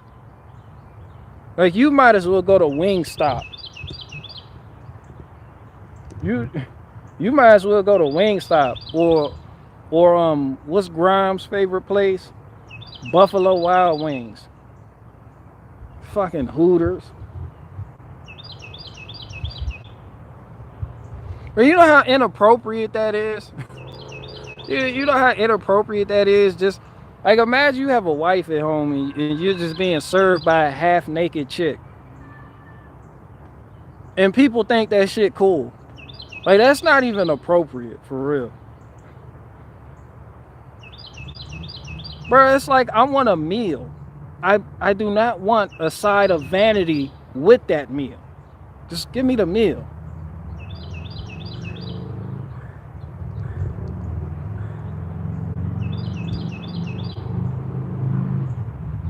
No, man, that's not even right, man. It's like put some fucking clothes on. This is why I don't even eat out no more. Like we don't eat out. I don't eat out. Everybody's full of shit, and the marketing is garbage because the product is garbage. Like, that's all it is. Like, it's dumpster juice.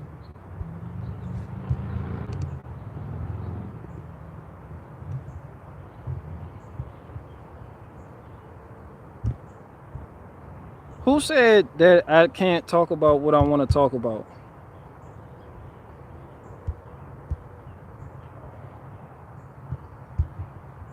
Where'd that guy go?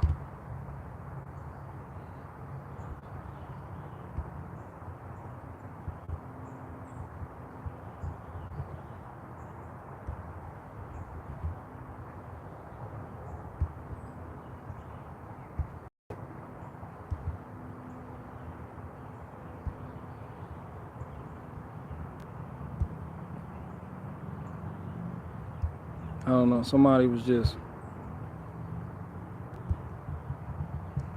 somebody in the live chat was doing the fuck out one. It was, like I wanted to get to it. I don't know where that guy went. He said I can't talk about something. I don't know what the fuck he's talking about.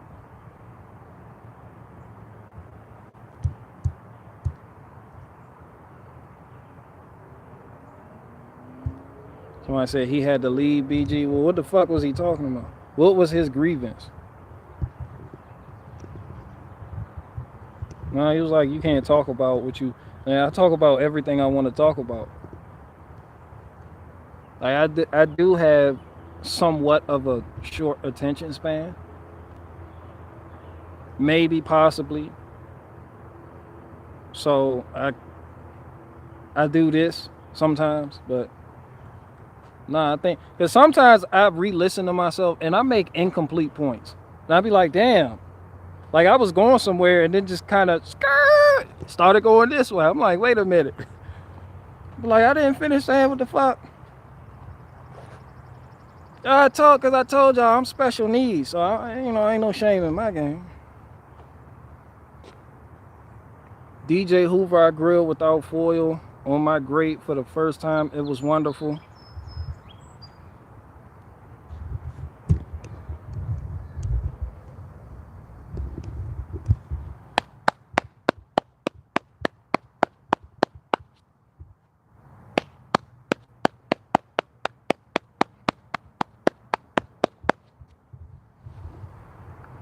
I'm so proud of you. Welcome to the zombie apocalypse group.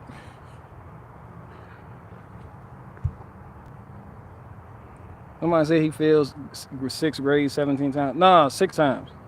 Like I stayed back in the 6th grade like 6 times. Like that shit was epic. That shit was intense.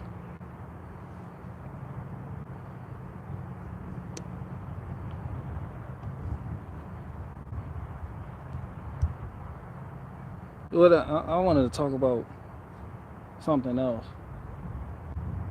I was going somewhere else. Man, I'm glad I got that grill clean. I got the smoker cleaned up. Ain't nothing like a clean smoker. Get ready to just put it up, store it in the shed. And I haven't used that one since like last year.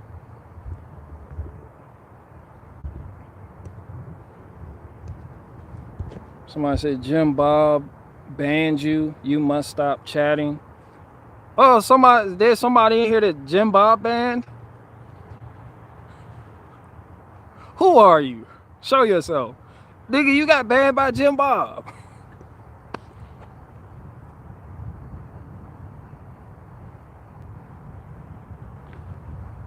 Who got banned by Jim Bob? Jim Bob, you in here? Anomaly out here shilling for hats, so we too jack for the gulag. Anomaly's last song was trash.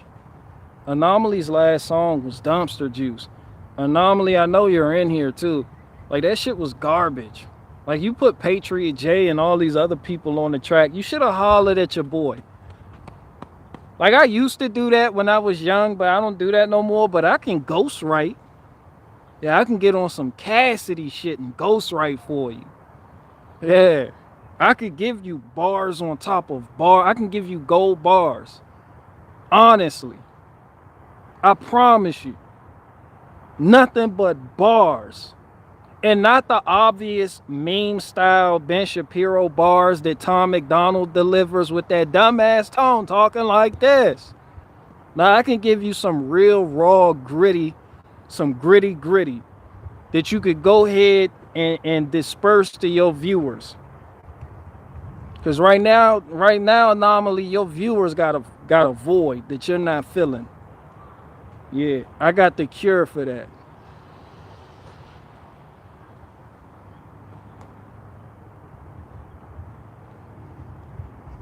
I got the cure for that. Shout out to Cassidy. I got the cure for that.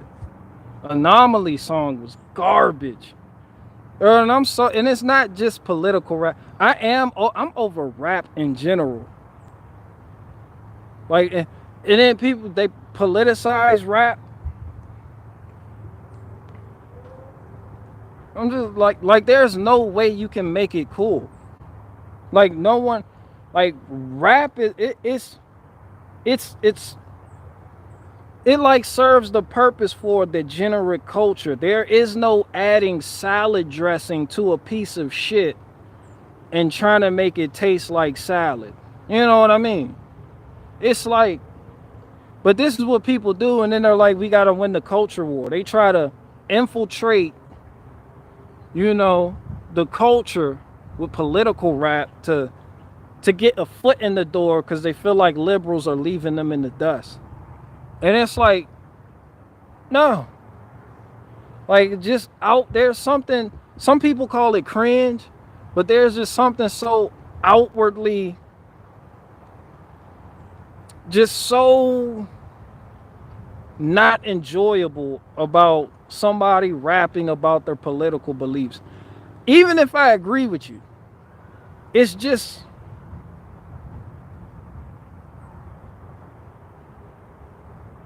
no.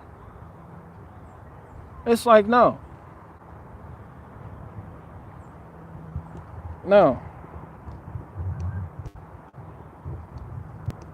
Like, for real, Anomaly, I know you went here. You need to.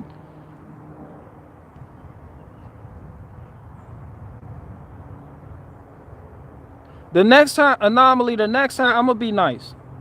Anomaly, I know you're in here. The next time you feel a need to rap or make a rap song, man, hit your boy up. And you can come out here with me and you can split some wood and clear your head. You come out here with me, split some wood, clear your head. We can go do deliveries. We can go, I can get you involved in the circle of servitude, actually providing a service to people that people really need in a real world. I can get you out of that metaverse that you're into, wanting to break down and give analysis on bullshit that comes from the mainstream media. Wanting to bitch with your subscribers about who Donald Trump is and talking shit about Donald Trump for 2 hours straight and then ending your rants with, I'm still going to vote for him because he's better than Biden. You come out here and you can work for me. I'll have you pulling, lifting, carrying, hauling, right? I have tasks for you. And a lot of people like you, a lot of you, all of you.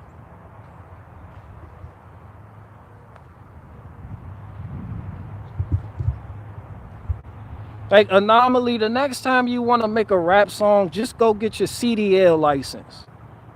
Study, do your due diligence, get your CDLs. Because one day they might crack down on you. I always hear you complain about Facebook taking away your views. You're real vain with your amount of views too, Anomaly. Yeah, you are. You're quick to say, oh, I get over 180 million views. I get this, I get that, And then you say they're bringing it down. They're knocking my views down. Nigga, go get your CDL license. So you at least have something when they clap it. You might wake up one day and your Facebook, YouTube, Instagram, all that shit just gone. I know you started a podcast, son. This doesn't come from malice. I'm not saying this with malice. This to all fucking YouTubers and Instagram people.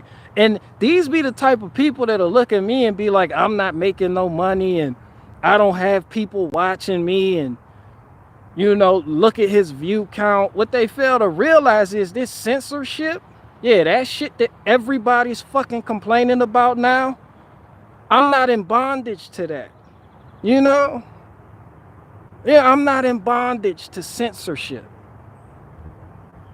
Like, I don't serve the gods of censorship.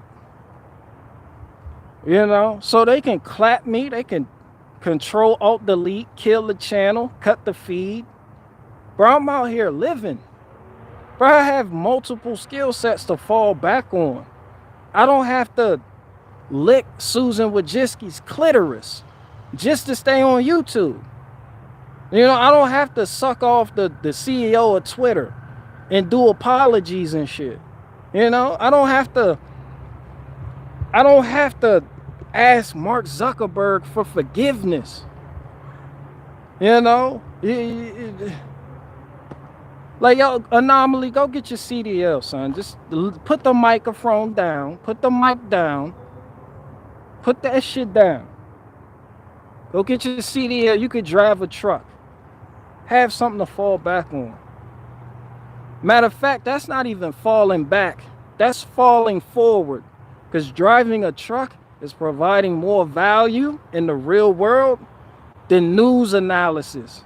Because if the news is based on bullshit, then what you're breaking down and feeding your viewers is by default bullshit as well. It doesn't matter what perspective or spin you put on it. It's all bullshit. Yo, driving a truck is more valuable than anything these truthers online do. Honestly. That goes for all of them.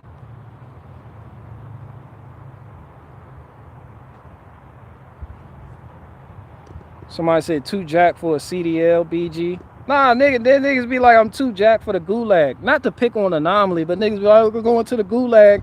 Nigga, if we end up in the gulag, somebody like me gonna take your lunch, breakfast, and dinner. Then why I told Tim Pool, you constantly talk about war with China and all this other shit and the takeover of America. If we end up in a fucking FEMA camp and I'm in proximity to Tim Pool, I'm taking this boiled egg breakfast tray. Tim Pool, I know you watching. I'm taking your boiled egg breakfast tray. Like I am. Like y'all niggas not what? Like y'all don't know nothing. Y'all live in a world that lacks the aspect of reality. And it keeps people living in the metaverse, the very thing that you're complaining about. It's like, damn, son. Tim Pool, I'm taking your Tim Pool, I'm taking your taco salad tray, your boiled egg breakfast tray. You know, that's the tray that come with that one piece of Wonder Bread and the oatmeal in the other portion of the tray. I'm taking that shit. Yeah. Talking about I can't wait till we have pizza on Thursday. What pizza on Thursday? That shit mine. No fucking pizza on Thursday for you. Nigga, I'm gonna have 2 trays. You gonna be balled up on your fucking bunk.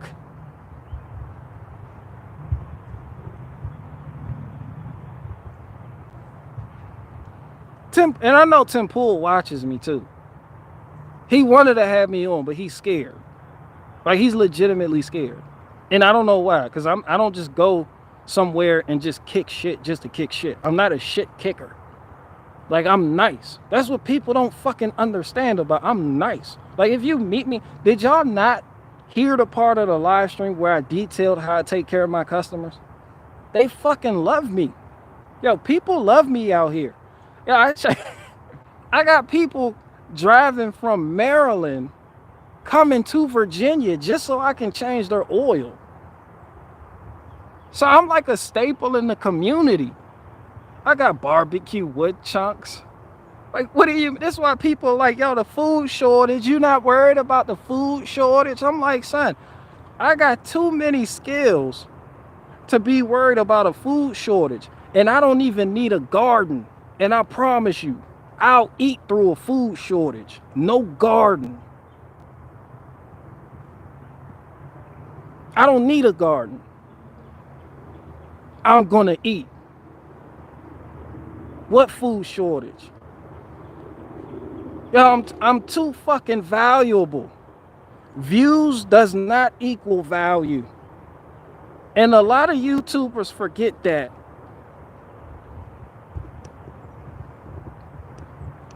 It's just like that one guy who thought I was unimportant because I have 5 lawnmowers. But I only have 100 views. Imagine thinking having 5 lawnmowers is actually mean anything. You don't even get views. And then these be the same people talking about make America great again. These be the same people complaining about Guatemalans taking all their jobs. They not even taking your job. You don't work, nigga. You don't fucking work. What jobs are they taking? You suck. You fucking suck. Like all you do is chase truthers online. You don't work. You're not out here in the field. You watch Fox News and take all your talking points from Tucker Carlson, who is a bitch. Fuck out of here, man. Cause niggas be trying to come and be like, yeah, there's nothing you can say about Barricade Garage. Not near one of these niggas. Not no black conservative, not no white conservative, not no liberal. I don't give a fuck who you are. You can't take nothing away from me. I'm 100% man. And I got lessons on lessons on lessons, backed by experience. You can't take shit from me. I'll show you how to get it done right. Like what? It's like what more could you want?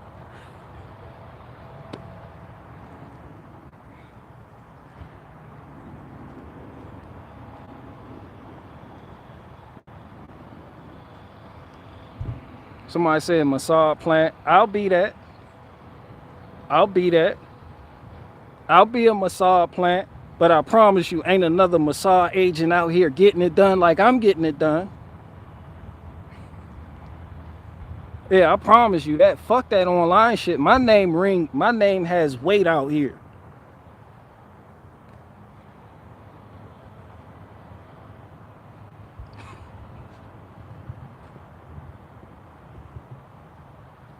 Somebody said the CIA backing you. I guess that's how I got 5 lawnmowers too, huh? Them shits was payments. Deliver this message to the people. There's a lawnmower in it for you. Do tell.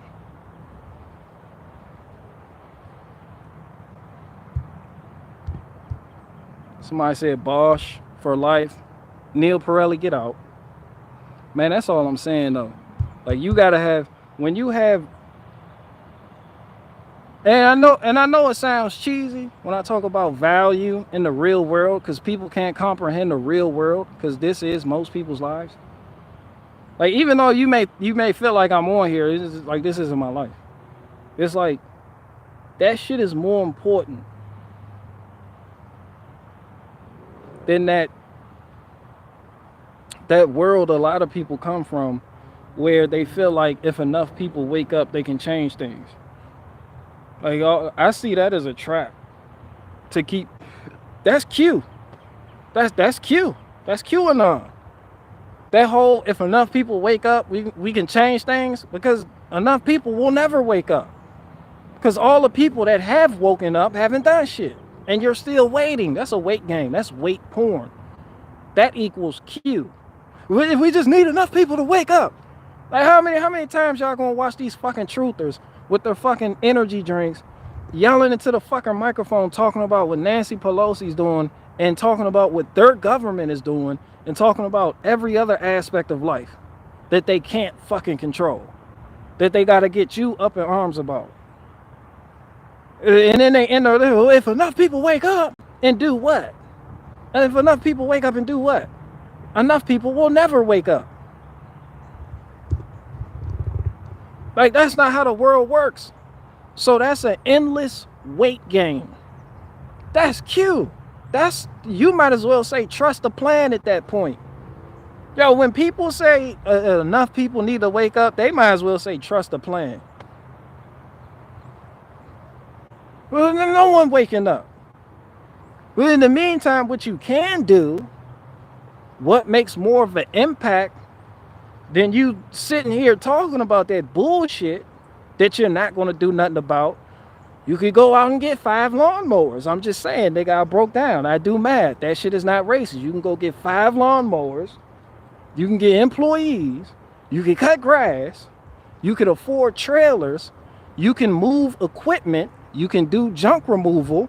Then you can get a lowboy. Then you can get a gooseneck. Then you can get a dually. Then you can afford to have a business where you're moving trucks up and down the interstate. Then you have enough business. Then you have enough money and business to start your own fucking trucking company. Before you know it, you have a fleet. Before you know it, you have rigs. You have payroll. Before you know it, you're giving back. Before you know it, you're employing people in the community. Before you know it, you become the local supply chain.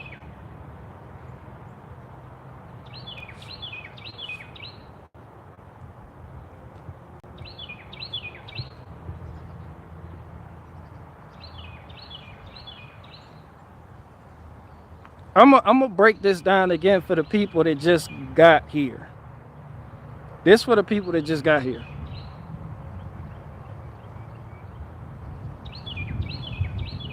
Someone asked me, if I have the Gator on my trailer, how much wood could I fit on my trailer if I have the Gator on the trailer? This was my answer. I want to make sure you see this. That one guy.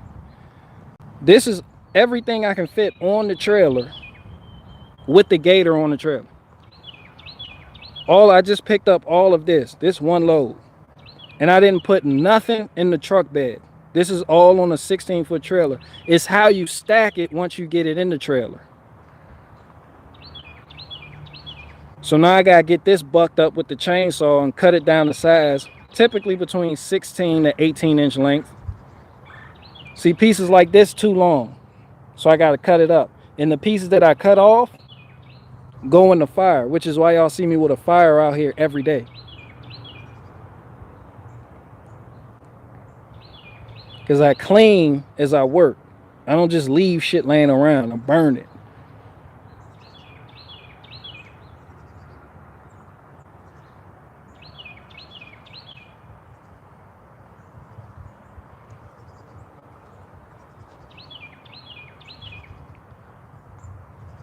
And if I'm not mistaken, I believe this is birch. It looks like birch.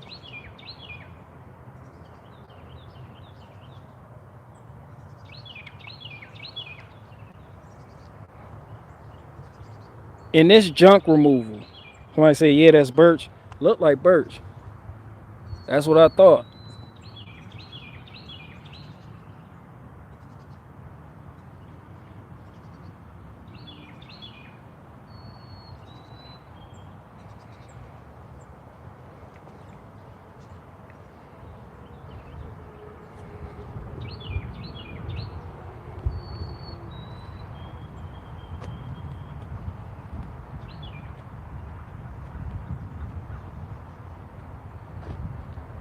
So I'll probably get some of that. I'll probably get some of that bucked up today and then stacked and get ready to put on a log splitter, split it up. And I got that wood stack right there, and I'm gonna just go on up that fence line. And then when I finish, I might stop like towards right there, and I'm gonna come back over here and start stacking it right there. But there's nothing better than when somebody wants something for delivery and you deliver well-seasoned wood. Like you deliver well-seasoned wood to somebody and they just look at it and you hear that clank, that hollowness, like that empty.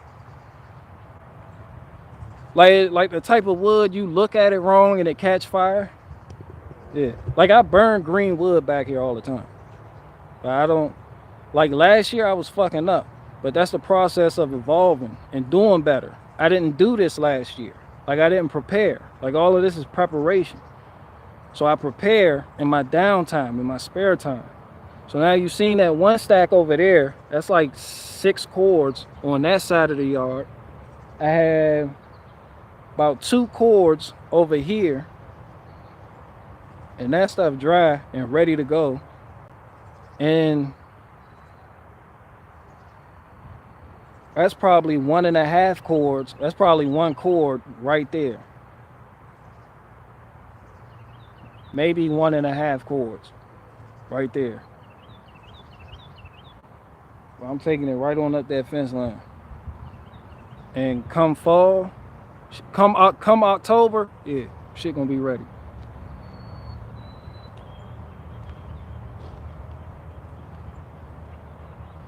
Shit gonna be ready. Oh darn, did you come back yet?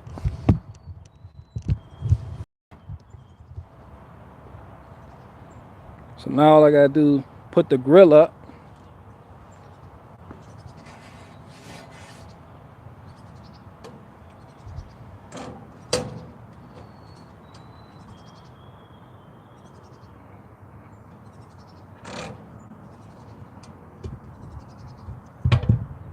And man, I don't care what smoker you have. If your smoker has a door on it, if it has a door on it like that, it's losing smoke.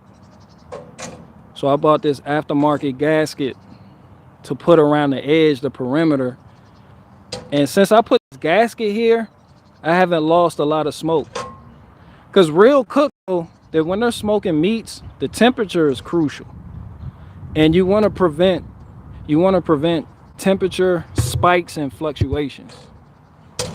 So if you got a leak around the lid, your temperature is going to be crazy. Because you see I got a gasket on this smoker.